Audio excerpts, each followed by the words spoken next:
많은 사람들이 알면서도 잘 알지 못하는 것이 있습니다. 나는 안다고 생각했는데 실상은 잘 알지 못하는 것들이 많이 있어요. 여러분, 저와 여러분이 학교를 다닐 때 수학 문제를 선생님이 막 푸실 때는 다 아는 것 같아요. 이해가 되었습니다. 안다고 생각했어요. 그런데 막상 집에 와서 혼자 풀어보면 안 풀리는 거예요. 왜 그렇습니까? 내가 머리로는 다 아는 것이었어요. 이해를 하는 것이었어요. 그런데 실제로 행하는 것에는 차이가 있다는 것입니다. 사랑하는 성도 여러분, 오늘 교회를 다니는 기독교인들도 마찬가지입니다. 복음에 대해서 아는 것 같은데 잘 알지 못합니다. 복음이라는 말은 많이 들어서 잘 아는 것 같아요. 복음 정말 많이 들어서 나 자신은 잘 알고 있다고 생각합니다. 그런데 실상은 복음에 대해서 잘 알지 못합니다. 그래서 엄청난 복음의 능력을 누리지 못합니다. 어떤 사람은 예수를 믿어도 여전히 생각에 잡혀 삽니다.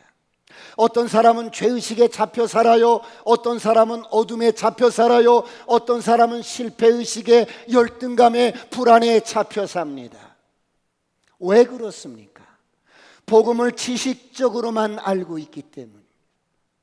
그런가 하면 많은 사람들은 진정으로 필요한 것이 하나님인데 하나님이 얼마나 필요한지 잘 알지 못합니다. 알면서도 잘 알지 못합니다. 그래서 끝없는 목마름 속에 무언가를 갈망하며 살아갑니다. 사랑하는 성도 여러분, 오늘 여러분은 어떻습니까? 인생을 갈망하고 또 갈망하고 또 갈망하고 갈망하는 그 끝이 무엇입니까? 인간의 갈망의 궁극적인 목적은 바로 구원입니다. 모든 인간의 갈망의 끝은 구원이요 복음이요 예수 그리스도입니다. 그러므로 예수를 믿는 저와 여러분은 어떤 존재입니까? 인생을 최고로 성공한 사람들입니다. 그러므로 인생을 행복하게 사시길 축원합니다. 재미있게 사시길 축원합니다. 의미 있게 사시길 축원합니다. 선포합니다. 어둠은 떠나갈지어다. 저주는 떠나갈지어다. 가난도 떠나갈지어다. 질병도 떠나갈지어다. 예수가 채찍에 맞음으로 내가 나음을 입었노라. 모든 암덩어리도 떠나갈지어다. 그러므로 복음을 누리시기를 축원합니다. 사랑하는 성도 여러분, 기독교인들은 우리가 믿는 예수님을 잘 아셔야 합니다. 왜 그렇습니까? 세계 3대 종교가 성경에서 나왔어요. 세계 3대 종교인 유대교와 이슬람교와 기독교가 모두 성경에서 나왔기 때문입니다. 어떻게 성경에서 3대 종교가 나올 수 있었을까요? 성경을 보는 관점이 다르기 때문입니다. 모세를 통해서 구약 성경을 보면 유대교가 나옵니다. 모하메트를 통해서 구약 성경을 보면 이슬람교가 나옵니다. 그러나 예수 그리스도를 통해서 구약 성경을 보면 기독교가 됩니다. 할렐루야. 사랑하는 성도 여러분, 누가 여러분에게 기독교가 뭐냐고 물으신다면 저와 여러분은 뭐라고 대답해야 할까요? 기독교는 예수 그리스도를 통해서 하나님을 만나는 종교입니다. 기독교라는 말은, 기독이라는 말은 한자로 그리스도라는 말입니다. 그러므로 성경은 말씀합니다. 요한복음 14장 6절 다 같이 한번 합독합니다. 시작. 예수께서 이르시되 내가 곧 길이요 진리요 생명이니 나로 말미암지 않고는 아버지께로 올 자가 없느니라. 예수께서 이르시되 내가 곧 길이요 진리요 생명이니 나로 말미암지 않고는 아버지께로 올 자가 없다고 말씀합니다. 그러므로 없다. 예수로 말미암지 않고는 하나님께로 나올 자가 없다고 말씀합니다. 그러므로 기독교는 그리스도를 통해서 하나님을 만나는 종교입니다. 사랑하는 성도 여러분, 오늘 여러분은 하나님을 만나셨습니까? 예수 그리스도를 인격적으로 만나시기를 축원합니다. 그렇다면 기독교의 핵심이 무엇입니까? 그리스도가 하나님의 아들이라는 거예요. 그래서 성경은 마태복음 16장 16절에 이렇게 말씀합니다. 다 같이 합독할까요? 시작. 시몬 베드로가 대답하여 이르되 주는 그리스도시요 살아계신 하나님의 아들이시니이다. 예수가 하나님의 아들이라는 거예요. 이것이 기독교의 핵심입니다. 그렇다면 예수 그리스도가 하나님의 아들이라고 하는데 여러분, 아들의 정의가 뭡니까? 한 남자와 여자 사이에 태어난 사내 아이를 아들이라고 합니다. 그렇다면 하나님은 여자가 없지 않습니까? 예수 그리스도는 하나님의 아들이라 이렇게 말할 때 아들이라는 의미는 하나님께서 유한한 우리에게 이해를 돕기 위해서 아들이라고 말씀하신 것입니다. 그렇다면 옛날 사람들에게 이 아들이라는 의미는 어떤 개념이 있어요? 아들은 나와 가장 많이 닮은 존재예요. 나와 가장 비슷한 존재를 아들이라고 해요. 내 모습, 내 신분, 내 성격, 내 DNA 99.9%가 나와 똑같은, 그래서 나를 그대로 이어갈 사람을 아들이라고 합니다. 한마디로 아들은 나의 분신입니다. 그럼에도 아들은 나는 아닙니다. 나는 아니지만 본질적으로 나와 똑같은 존재가 아들입니다. 그래서 내가 믿고 사랑하고 나의 모든 것을 다 주면서도 아까워하지 않는 존재가 아들이라는 것입니다. 그렇다면 예수님은 하나님의 아들입니다. 이 말 속에 담겨져 있는 의미가 무엇입니까? 예수님은 단순한 인간이 아니고 성령으로 잉태된 본질적으로 하나님의 본성을 100% 가지고 있는 하나님이시라는 거예요.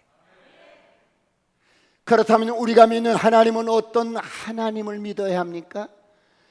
예수 그리스도를 통해서 보고 예수 그리스도를 통해서 만나고 예수 그리스도를 통해서 믿어야 합니다. 할렐루야.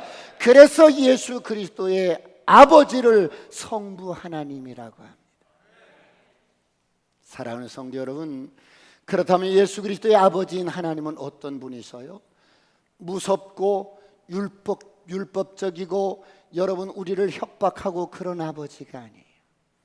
십자가를 통해서 자기 아들을 내어주시면서까지 우리를 사랑하시는 아버지입니다.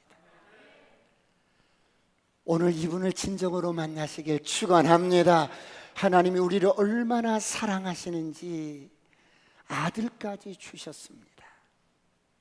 그러므로 그 아들 예수를 통하여 우리가 하나님의 자녀가 될 수 있는 것이 바로 기독교의 핵심입니다. 그러므로 누구든지 예수를 믿으면 하나님의 자녀가 되는 것입니다. 이런 소식이 너무 기쁜 소식이어서 복음이라고 합니다. 사랑하는 성도 여러분, 그렇다면 왜 예수님과 하나님은 하나일까요? 첫째로, 예수님은 하나님께 완전히 순종하신 분이에요.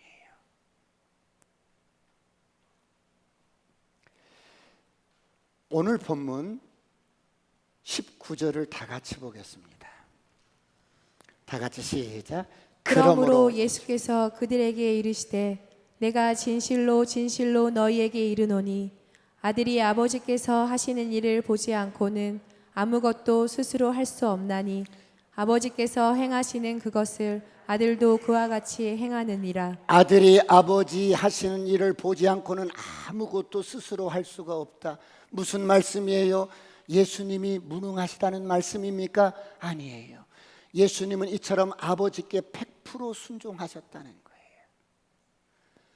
예수님은 아버지의 뜻에 완전히 순종하셨다는 거예요. 예수님은 하나님의 뜻에 100% 순종하신다는 거예요. 여러분, 누군가가 내 명령에 100% 순종하는 사람이 있다고 합시다. 내 명령에 대해서 100% 순종한다면 그 내용에 관한 한 그 사람과 나는 하나입니다. 그러므로 순종은 하나로 만들어줘. 할렐루야. 하나이기 때문에 순종하는 거예요. 둘째로, 왜 예수님과 하나님은 하나예요? 하나님 아버지가 예수님을 사랑하시되 완전히 사랑하시기 때문에 그래요. 20절을 다 같이 한번 볼까요? 우리 다 같이 20절 시작. 아버지께서 아들을 사랑하사 자기가 행하시는 것을 다 아들에게 보이시고 또 그보다 더 큰 일을 보이사 너희로 놀랍게 여기게 하시리라. 아버지께서 아들을 사랑하사, 예수님과 아버지 하나님은 사랑 안에서 하나라는 거예요. 여러분, 여기 두 인격이 있어요. 둘이서 완전히 사랑합니다. 그러면 사랑하는 면에서 이 두 사람은 둘이 아니라 하나라는 거예요.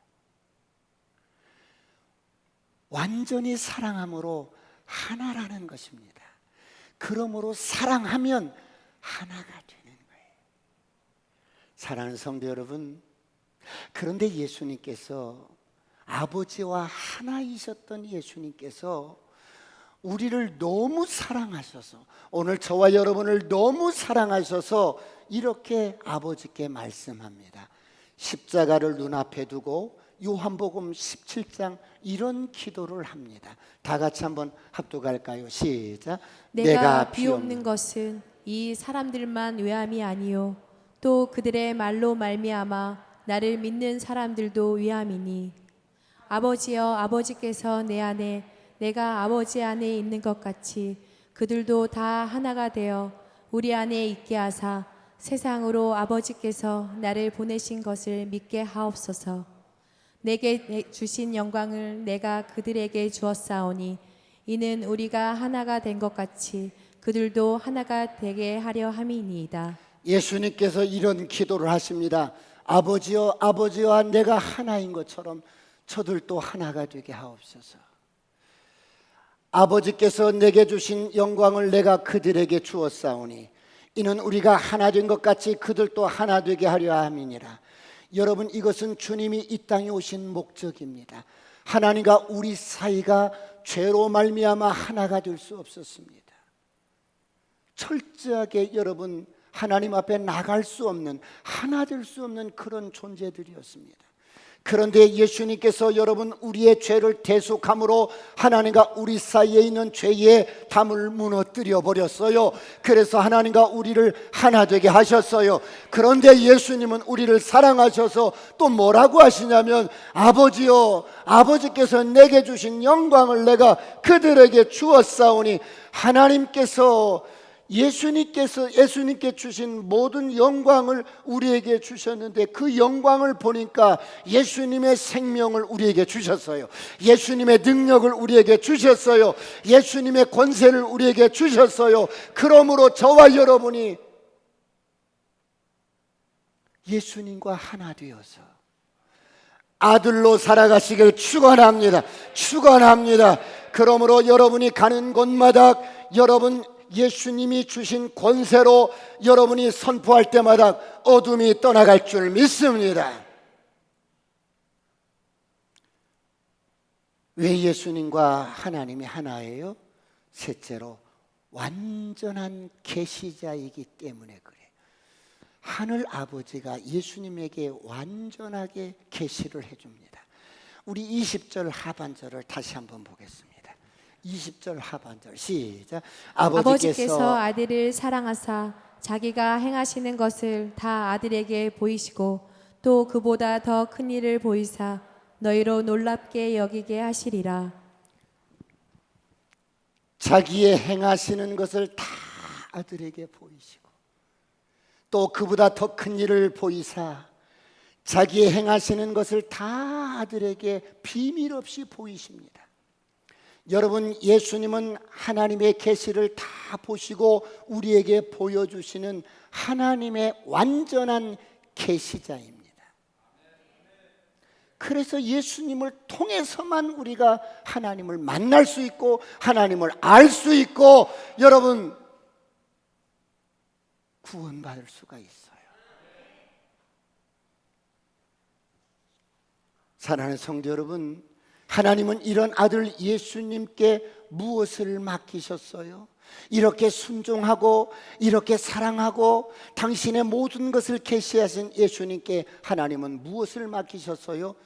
두 번째, 생명을 맡기셨어요. 인간의 모든 생명을 맡기셨어요. 요한복음 5장 21절 다 같이 한번 합독합니다. 시작. 아버지께서 죽은 자들을 일으켜 살리신 같이 아들도 자기가 원하는 자들을 살리느니라. 하나님은 예수님께 생명을 맡기셨어요. 생명의 창조주이신 하나님께서는 예수님께 모든 인간의 생명을 살리는 일을 맡기셨어요. 죄로 인하여 죽어버린 모든 인생의 영혼들을 살리는 일을 맡기신 거예요. 그러므로 아들도 자기가 원하는 자를 살리느니라. 할렐루야. 그러므로 여러분, 예수 믿으면 구원받고 예수 안에만 생명이 있고 예수를 믿으면 죽은 영혼이 살아납니다. 예수님은 이렇게 생명을 살리시는 분이에요. 예수님은 살리는 영이십니다. 그래서 로마서 8장 11절에 이렇게 말씀합니다. 다 같이 합독합니다. 시작. 예수를 죽은 자 가운데서 살리신 이의 영이 너희 안에 거하시면 그리스도 예수를 죽은 자 가운데서 살리신 이가 너희 안에 거하시는 그의 영으로 말미암아 너희 죽을 몸도 살리시리라. 예수를 죽은 자 가운데서 살리신 이의 영이 너희 안에 거하시면, 예수를 죽은 자 가운데서 살리신 이의 영이 죽을 너희 몸도 살리시리라. 그런데 여러분, 오늘 저와 여러분에게는 예수님이 함께 하십니다. 할렐루야. 성령님이 함께 하십니다. 부활의 영인 성령님이 함께 하십니다. 그러므로 아들도 원하는 자를 살리느니라. 할렐루야. 오늘 저와 여러분도 어떤 영혼이든지 정말 구원하기를 원한다면 반드시 그 영혼을 복음으로 살려낼 줄 믿습니다. 아들이 원하는 자를 살릴 수가 있어요. 오늘 저와 여러분은 하나님의 아들입니다. 정말 여러분 어떤 한 영혼을 구원하기 위해서 정말 여러분 진짜로 원한다면 하나님이 아들도 원하는 자를 살릴 수 있는 것처럼 저와 여러분도 복음으로 한 영혼 한 영혼들을 살려낼 줄 믿습니다.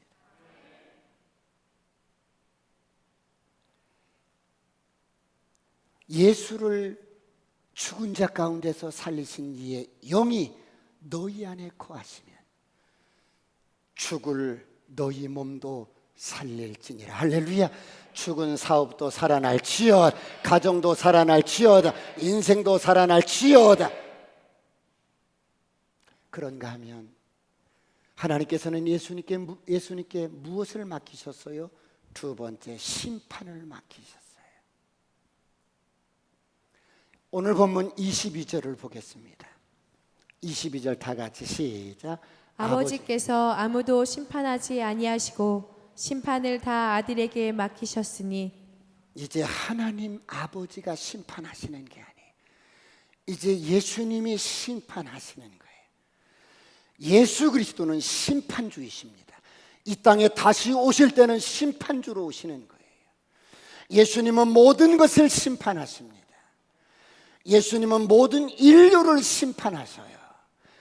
생명과 사망의 것을 심판하셔요. 그러므로 인간은 예수님 앞에서 사느냐 죽느냐 두 길밖에 없어요. 예수를 믿느냐 믿지 않느냐 두 길밖에 없어요. 하나님께서는 최종 심판을 예수 그리스도께 맡기셨기 때문입니다. 사랑하는 성도 여러분, 오늘 저와 여러분은 이 심판을 받지 않습니다. 할렐루야. 우리는 심판을 받지 않습니다. 그러면 이 심판의 기준이 뭡니까? 어떤 사람은 선하게 살고 어떤 사람은 악하게 살고, 아주 여러분 인간적으로 선하게 사는 사람이 있어요. 아주 착하게 사는 사람이 있어요. 심판의 기준이 뭐겠어요? 심판의 기준은 세상 어떤 윤리 도덕적인 것이 아니에요. 심판의 기준은 예수 그리스도입니다. 할렐루야. 예수 그리스도를 구주로 영접했느냐 아니했느냐, 이것이 절대적인 기준입니다. 그러므로 주님을 인격적으로 구주로 만나시고 영접하는 저와 여러분이 되시길 축원합니다. 그래서 성경은 말씀합니다. 다시 한번 요한복음 14장 6절 다 같이 합독합니다. 시작. 예수께서 이르시되 내가 곧 길이요 진리요 생명이니 나로 말미암지 않고는 아버지께로 올 자가 없느니라. 예수님께서 말씀하십니다. 여러분, I am the way. 길은 나밖에 없다는 거예요. 다른 것은 길이 아니라는 거예요. 오직 나만이 길이라는 거예요. 수많은 사람들이 길을 가요. 그런데 세상 사람들이 가는 길은 넓고 환하고 요란해서 그 길은 나에게 꿈을 주고 돈을 주고 행복을 약속하는 것 같아도 그 길 끝에는 죽음이요 심판이요 저주요 멸망인 거예요. 그런데 이런 길에서 주님이 오늘 저와 여러분을 지명해서 부르셨어요. 죽음의 길에서 저를 부르셨어요. 저주의 길에서 하나님이 저를 부르셨어요. 멸망과 심판의 길에서 저와 여러분을 부르셨어요. 그것도 지명해서 부르신 거예요. 이건 엄청난 은혜인 것입니다. 그러므로 예수 그리스도는 우리 인생의 길이요 진리요 생명이십니다. 할렐루야. 그런가 하면 예수님은 모든 인생을 심판하는 심판주의. 그렇다면 이 심판이 언제 이루어지는데요? 세 번째, 심판은 이미 이루어졌어요. 오늘 본문 24절을 보겠습니다. 다 같이 합독할까요? 시작. 내가 진실로 진실로 너희에게 이르노니 내 말을 듣고 또 나 보내신 이를 믿는 자는 영생을 얻었고 심판에 이르지 아니하나니 사망에서 생명으로 옮겼느니라. 내가 진실로 진실로 너희에게 이르노니 내 말을 듣고 또 나 보내신 이를 믿는 자는 영생을 얻었고, 할렐루야, 영생을 얻었고 영생을 얻었고 심판에 이르지 아니하나니 사망에서 생명으로 옮겼느니라. 예수님을 구주로 믿고 영접한 사람은 영생을 얻었습니다. 그러므로 저와 여러분이 가진 이 생명은 하나님의 생명과 똑같은 생명이에요. 하나님의 생명의 DNA와 오늘 우리가 거듭난 우리가 가진 생명의 DNA가 똑같다는 거예요. 오늘 저와 여러분은 사망에서 생명으로 옮겨졌습니다. 저주에서 축복으로 옮겨졌습니다. 심판에서 생명으로 옮겨졌어요. 죽음에서 생명으로 옮겨졌어요. 그러므로 오늘 우리에게는 심판이 없습니다. 사랑하는 성도 여러분, 이 복음을 여러분 누리시길 축원합니다. 여러분, 제가 예수님을 만나기 전까지 제 인생은 결코 참된 인생이 아니었어요. 어둠이었어요.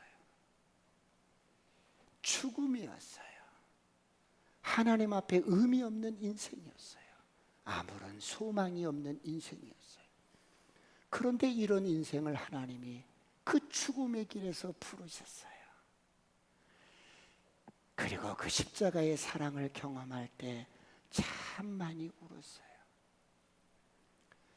그 주님의 사랑을 깊이 경험하고 많이 울었어요. 그런데 어느 날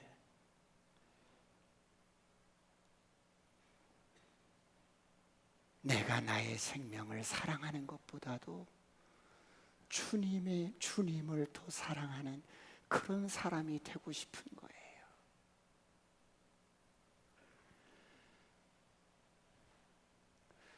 오늘 이런 은혜가 있기를 축원합니다.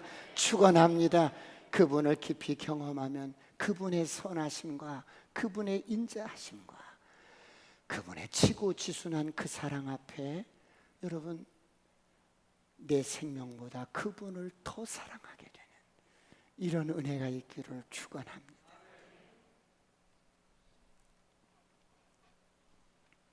우리가 왜 예수님을 구주로 믿어야 해요? 마지막 세 번째, 예수님은 하나님의 절대 기준이에요. 그러니까 예수님은 하나님의 절대 기준이에요.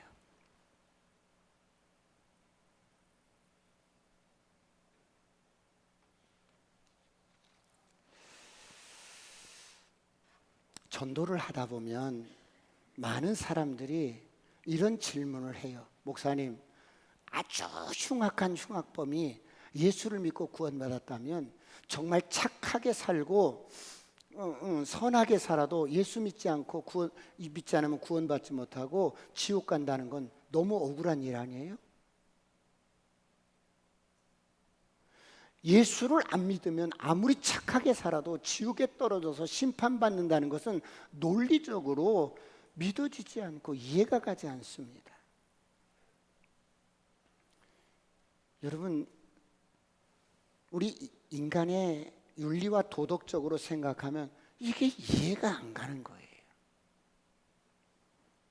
그런데 어떤 책에서 제가 보니까 이렇게 질문하는 사람에게 그 사람이 이렇게 답변을 하더라고요. 당신 명함이 있습니까? 그랬더니 명함이요? 왜요?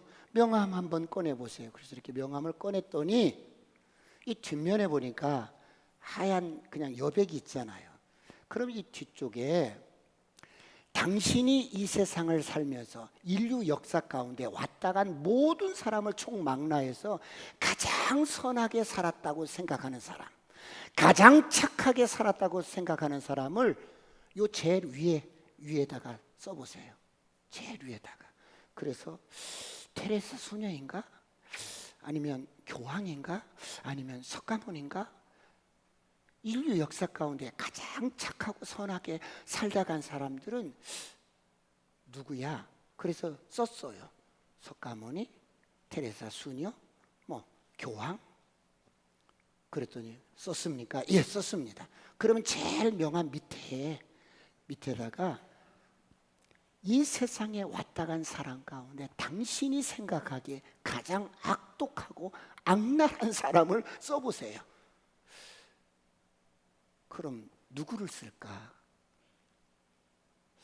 진짜 악독하고 악랄한 사람을 생각해 보니까 유대인을 600만 명이나 죽인 히틀러? 지금 전쟁을 일으키고 있는 푸틴? 아니, 예수님을 판 가룟유다? 아니야. 북한의 김일성? 김정일? 아무튼 이 인류 역사 가운데 왔다 간 사람 가운데 가장 악한 사람을 썼어요. 히틀러도 쓰고, 그 다음에 김일성도 쓰고, 그 다음에 그 위에다가 속 썩이는 우리 남편도 쓰고 썼어야지. 생각나는 사람이 썼어 이렇게 썼어. 그러자 그분이 이렇게 말하는 거예요. 그러면 가장 선하게 살았던 사람, 가장 악하게 살았던 사람 그 중간에 공백이 있는데 당신은 어느 정도 사셨는지 그 중간에 지점에 당신의 이름을 써보라고 그랬어.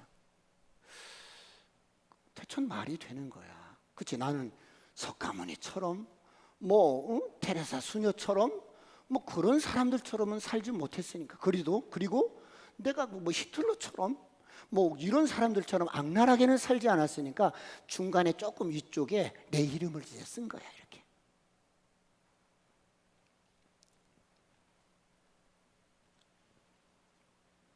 손바닥만한 명함 뒷면에 선한 사람과 악한 사람은 높낮이의 차이가 없어.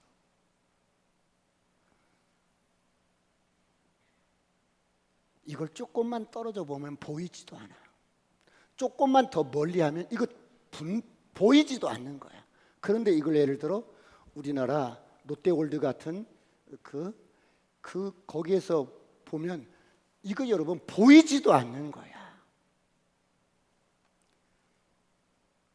선한 사람과 악한 사람이 보이지도 않고 차이도 나지 않는 거야. 여러분, 그런데 우리는 나를 남과 비교하면서 어떻게든지 이만하면 나는 괜찮은 사람이라고 내 의를 자꾸 내세울 때가 있어요. 그러나 하나님은 말씀합니다. 모든 사람이 죄를 범하였음에 하나님의 영광에 이를 수가 없어. 네가 죄를 지어서 죄인이 아니라, 옳은 행동을 해서 옳은 의인이 아니라, 너는 본래부터 죄인으로 태어났기 때문에 행동에 상관없이 너는 죄인인 거야. 그러므로 이사야서 64장 6절은 이렇게 말씀합니다. 다 같이 합독합니다. 시작. 무릇 우리는 다 부정한 자 같아서 우리의 의는 다 더러운 옷 같으며 우리는 다 잎사귀 같이 시들므로 우리의 죄악이 바람같이 우리를 몰아가나이다. 내가 여러분 의롭다고 생각하고 내가 여러분 옳다고 생각한 모든 나의 행동은 마치 더러운 옷과 같아서, 죄악의 바람이 불어오면, 여러분 죽음의 바람이 불어오면 여러분 낙엽이 뒹굴면서 휩쓸어 가는 것처럼 인생의 모든 의가, 도덕적인 모든 의들이 이와 같다는 거예요. 이것이 우리 인간의 실상입니다. 그러므로 우리 모든 사람은 예수가 필요합니다. 할렐루야. 예수가 우리의 구주입니다. 그러므로 예수님을 인격적으로 구주로 영접하고 죄에서 해방되시길 축원합니다. 하나님의 자녀가 되시길 축원합니다. 예수님은 하나님의 절대 기준입니다. 마지막으로 저희 노예에 지금 얼마 전에 은퇴하신 목사님이 계시는데, 그 목사님 아버님이 이렇게 총신대학교 신학교 교수님이셨어요.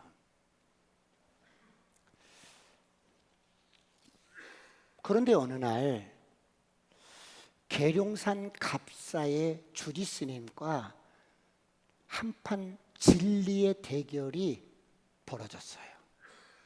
절 앞마당에 이쪽은 수도승들 수십 명이 자리를 하고 반대편 쪽은 신학생들이 이렇게 자리를 했어요. 먼저 연단에 오른 분은 갑사의 주지스님이었어요. 이 주지스님이 2시간 동안 기독교 2000년 역사를 통해서 교회가 잘못한 사건들을 조목조목 들이대면서 비판을 했어요. 결론적으로 예수는 석가와 같은 성인일 뿐입니다. 예수는 공자나 마호메트나 마찬가지로 성인일 뿐입니다. 주지스님은 예수님을 성인 중에 한 분이라고 그렇게 선언을 하고 끝냈어요. 이제 이 차 교수님 차례가 되었어요. 딱 앞에 나가서 그는 불교에 대해서 아는 바가 별로 없어서 비판할 수가 없었어요. 그래서 단 5분 동안만 말씀을 하겠습니다. 지금까지 주지 스님께서 기독교에 대해서 비판해 오신 내용은 모두 사실입니다. 역사적으로 기독교가 많은 잘못을 했습니다. 그러나 스님께 한 가지만 여쭙겠습니다.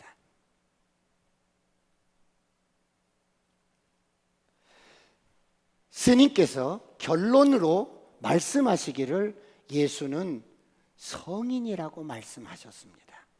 하나님의 아들이 아니고 하나님이 아니고 성인이라고 말씀하셨습니다. 맞습니까?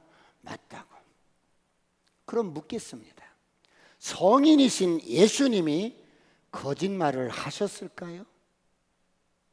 그러자 주지스님이 대답을 합니다. 성인은 거짓말을 안 씁니다. 거짓말을 한다면 성인이 아니지요. 그러면 한 번만 더 묻겠습니다. 성인이신 예수님께서 말씀하시기를 I am the way, 나는 길이다. 나는 진리다, 나는 생명이다, 나로 말미암지 않고는 아버지께로 올 자가 없느니라고 말씀하셨습니다. 이 말씀이 거짓말일까요? 정말일까요? 그러자 이 주지 스님이 갑자기 얼굴이 벌개지더니 벌떡 일어나서 법당 안으로 들어갔어요. 사랑하는 성도 여러분, 예수님은 하나님의 아들입니다. 예수님은 우리를 구원하신 구주이십니다. 그분은 저와 여러분 한 분 한 분을 위해서 하늘 영광을 버리시고 이 땅에 오셔서 허물 많은 인생, 우리의 죄와 허물을 다 담당하시고 십자가에 죽으시고 부활하신 우리의 구주십니다. 이 예수님을 구주로 믿고 하나님의 아들로 멋지게 사는 저와 여러분이 되시길 축원합니다. 기도하시겠습니다. 하나님,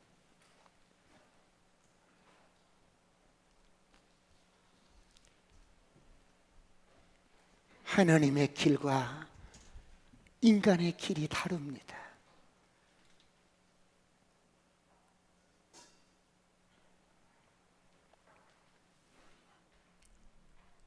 죽음의 길에서 정처 없이 방황하며 살던 인생을 오늘 지명해서 불러내셨습니다. 우리를 아들로 삼으셨습니다. 이제는 죽은 자 가운데서 살리신 이의 영인 성령이 우리 안에 계시오니 우리도 아들로 살게 하여 주시옵소서. 주여 삼창하시고 통성으로 간절히 기도하시겠습니다.